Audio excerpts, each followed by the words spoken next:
স্মৃতিৰেখা ভূঞাৰ জীয়ৰীৰ খবৰটো শুনি দুখ লাগিল। ভয়ংকৰ বিপদত পৰিছে আশ্ৰমিকা। প্ৰতিদিন টাইমৰ মুখ্য সম্পাদক নিতুমণি শইকীয়াৰ প্ৰাক্তন পত্নী স্মৃতিৰেখা ভূঞাই সহায় বিচাৰিছে অসমবাসীৰ পৰা।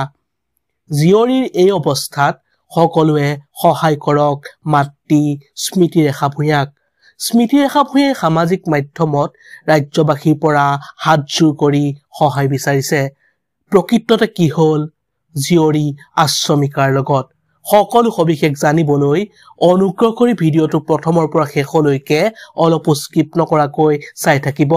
নমস্কাৰ বন্ধু বান্ধৱীসকল, আপোনালোক সকলোকে আন্তৰিক স্বাগতম জনাইছো আমাৰ চেনেলৰ অন্য এটা নতুন ভিডিঅ'লৈ।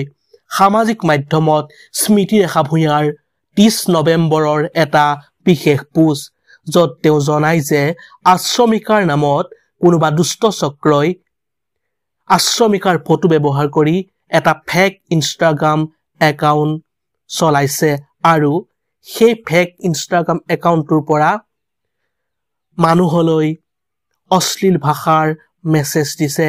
বন্ধু বান্ধৱীসকল, অসমৰ জনপ্ৰিয় তথা প্ৰতিদিন টাইমৰ মুখ্য সম্পাদক নিতুমণি শইকীয়াদেৱৰ প্ৰাক্তন পত্নী স্মৃতিৰেখা ভূঞাই সামাজিক মাধ্যমত এনেদৰে এটা পোষ্ট শ্বেয়াৰ কৰিছে।